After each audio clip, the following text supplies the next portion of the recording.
CM योगी पहुंचे transport नगर रैन बसेरा में रखरखाव व व्यवस्थाओं का लिया जायजा। सीएम योगी ने अपने हाथों से भोजन का पैकेट व कंबल वितरित किया। नमस्कार, आप देख रहे हैं कंटाप टीवी। मैं हूं आपके साथ संदली सिंह। हर पल की बड़ी और सटीक खबर दिखाने का हमारा वादा है। तो चलिए बढ़ते हैं सीधा खबर की ओर, देखते हैं ये पूरी रिपोर्ट। गोरखपुर पहुंचे सीएम योगी आदित्यनाथ। विरासत गलियारे का निरीक्षण करेंगे। टीपी नगर के रैन बसेरे कंबल बांटे सीएम योगी आदित्यनाथ रविवार को दोपहर बाद 3:30 बजे गोरखपुर पहुंच गए। वे सर्किट हाउस स्थित हेलीपैड पर पहुंचे और यहां से सड़क मार्ग से खोराबाड़ क्षेत्र के ताल कलंदला में बन रहे एनसीसी अकेडमी के निरीक्षण करने वाले रवाना हुए। वह ट्रांसपोर्ट नगर स्थित रैन बसेरा पहुंचे। जरूरतमंद लोगों में कंबल बांटे। यहां से विरासत गलियारा का निरीक्षण करने जाएंगे। सीएम धर्मशाला स्थित रैन बसेरा में भी कंबल वितरित करेंगे। सीएम विरासत गलियारे का निरीक्षण करने के बाद गोरखनाथ मंदिर जाएंगे और खिचड़ी मेले की तैयारियों की समीक्षा करेंगे। सीएम सोमवार को दोपहर बाद वीर बहादुर सिंह स्पोर्ट्स कॉलेज में आयोजित विधायक खेलकूद प्रतियोगिता के विजेता खिलाड़ियों को पुरस्कृत करेंगे।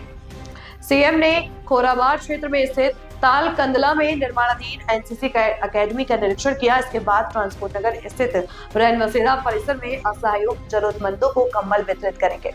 वहां से सीएम पांडेया हाता पहुंचेंगे। पांडेया हाता से धर्मशाला तक लगभग 3.5 किलोमीटर तक विरासत गलियारा का निरीक्षण करेंगे। सीएम कार्य की प्रगति देखेंगे। उसके बाद गोरखनाथ मंदिर जाएंगे। सोमवार को दोपहर बाद 3 बजे वीर बहादुर सिंह स्पोर्ट्स कॉलेज पहुंचकर आयोजित विधायक खेल स्पर्धा के समापन समारोह में शामिल होंगे। सीएम गोरखपुर शहर से विधायक हैं और यह इसी विधानसभा क्षेत्र की खेल स्पर्धा है। पकड़ लो भाई, इनका नीचे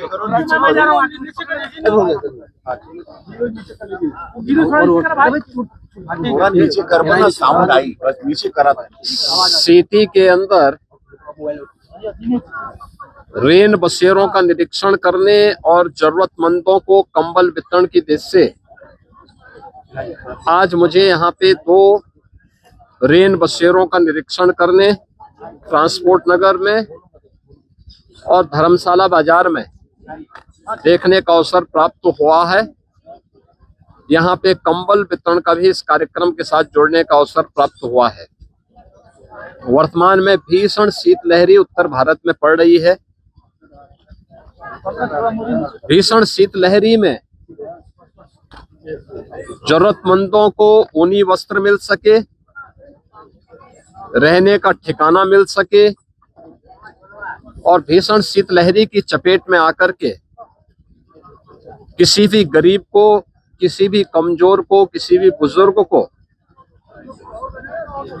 कहीं भी कोई दिक्कत न हो, इसके लिए डबल इंजन सरकार पूरी प्रतिबद्धता के साथ लगी हुई है और इसीलिए प्रदेश के अंदर हर जनपद को पर्याप्त धनराशि उपलब्ध कराई गई है कि वो माननीय जनप्रतिनिधियों के साथ मिलकर के जरूरतमंदों को कंबल वितरण करें, रेन बसेरों की व्यवस्था करें, रेन बसेरों में जरूरतमंदों के लिए भोजन की व्यवस्था भी करें, ऊनी वस्त्र की व्यवस्था भी करें।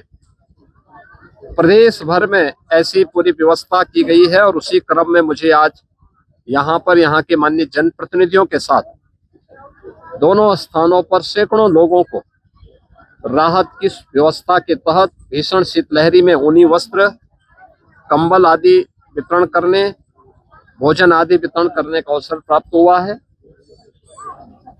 मैं इस अवसर पर प्रदेशवासियों से ये अपील करूंगा, जिसके पास साधन है वो अन्य जरूरतमंदों को भी उपलब्ध करवाएं।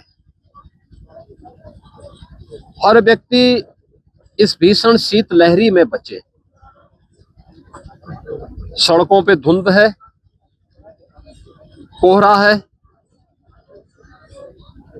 ये अनावश्यक यात्रा से बचे। जिन लोगों को आवश्यक यात्रा आवश्यक हो, वे गाड़ी की स्पीड को सीमित रखें।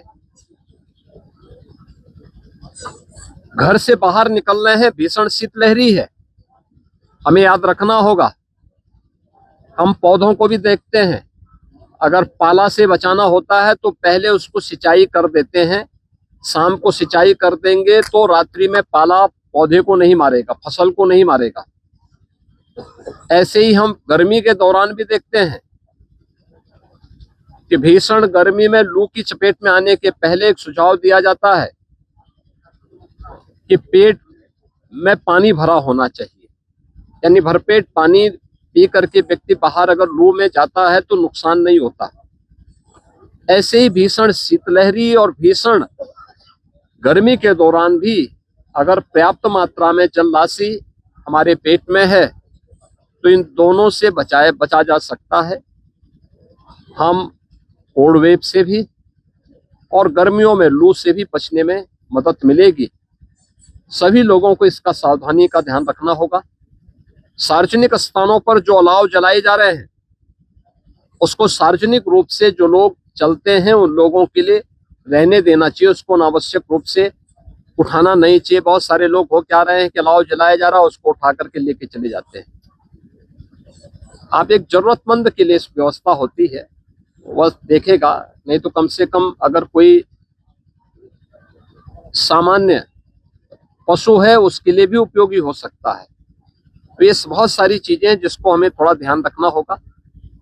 सभी लोग सुरक्षित रहें, सावधानी बरतें, शासन की व्यवस्था का लाभ भी लें, यही मेरी कामना है। और इसी दृष्टि से मुझे आज यहाँ पे 2 केंद्रों का निरीक्षण करने का अवसर भी प्राप्त। हमारे जी यूपी में स्कूलों की क्या कहेंगे? अभी आपका आदेश आया कि स्कूल कॉलेजेस में ठंड से बचने के लिए स्थानीय स्तर पर जिलाधिकारियों को कहा गया कि जहां भी जिस प्रकार की स्थिति है वहां पे विद्यालयों को बंद करें और छुट्टी घोषित करें, और बहुत आवश्यक है तो वर्चुअल माध्यम से बच्चों की पढ़ाई शुरू करें।